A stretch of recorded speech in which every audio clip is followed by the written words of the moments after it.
Yes, ready. 100 watts per minute.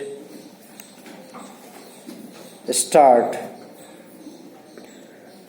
प्रदूषण एवं पर्यावरण आपस में एक विचित्र संबंध रखते हैं। दोनों का एक दूसरे के पूरक अवश्य ही नहीं है, ना ही एक दूसरे के समानांतर हैं, अपितु ये दोनों एक दूसरे के मारक हैं। इन दोनों के बीच में खड़ा है मानव। प्रदूषण के निवारण हेतु पर्यावरण स्वयं सक्षम है, साथ ही पर्यावरण को नुकसान पहुंचाने हेतु प्रदूषण भी परिपूर्ण है। परंतु दोनों के ये काम मानव सहयोग से और भी सरल सहज हो सकते हैं। अब यह मानव पर निर्भर है कि वह किसका साथ दे। पैरा। जो चीज हमें सहज प्राप्त होती है उसका मोल हम नहीं जान सकते, उसका महत्व नहीं पहचान सकते। पर्यावरण हमारे लिए प्रकृति की देन है। यह मानव जीवन के विकास के लिए अत्यंत आवश्यक है, इसलिए इसका रक्षण हमारा प्रथम कर्तव्य है। चूंकि यह सहज प्राप्त है, अतः हम इसके प्रति कुछ हद तक उदासीन रहे हैं। इसका सीधा अर्थ यह है कि मानव अपने विकास की धुन में प्रदूषण और पर्यावरण दोनों के प्रति उदासीन रहा है। मानव की इस असावधानी का परिणाम यह रहा कि प्रदूषण, जो मानव के विनाश का प्रमुख कारण बनता जा रहा है, और पर्यावरण भी संकट की स्थिति में है। पैरा। मानव जाति की उत्पत्ति से लेकर विकास तक एक चीज सदैव उसके साथ साथ रही है, और वो है पर्यावरण। पर्यावरण धरती की हरियाली, स्वच्छ निर्मल जल तथा ताजी हवा इसके सुंदर मेल का ही दूसरा नाम है।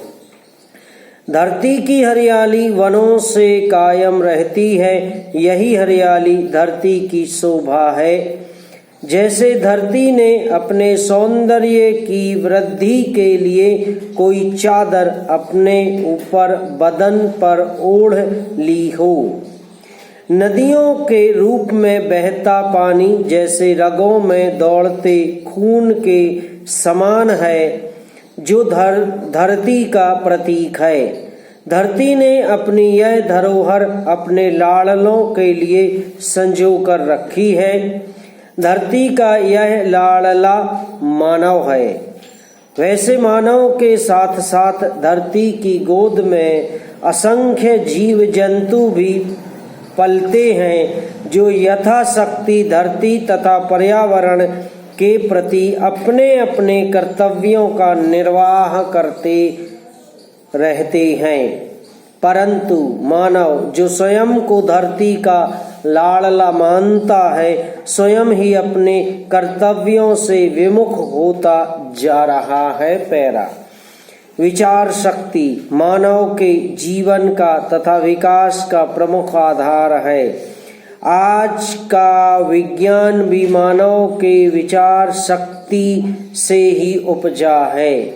निरंतर विकास ही मानव का लक्ष्य रहा है, परंतु इस विकास यात्रा में जो मानव के साथ थे और रहे हैं, उनके प्रति कृतज्ञता का भाव तो दूर ही रहा, परंतु सदाचार का भाव भी तो दूर ही रहा। यह अल्पमात्र रहा। किसी हद तक तो मानव उनके प्रति कृतज्ञ ही दिखाई दिया, परंतु वे मानव के प्रति सदैव मित्र भाव रखते हैं। मानव के यह मित्र थे वन, जंगल। सदियों तक मानव इन्हीं वनों के संरक्षण में पला बढ़ा। मानव जीवन के उपयोग की सारी वस्तुएं या तो धरती के गर्भ से प्राप्त होती हैं या फिर उसके बदन पर लहराती हुई हरियाली से, जिसे हम वन कहते हैं, पर्यावरण स्वच्छ रखना ही होगा। समाप्त।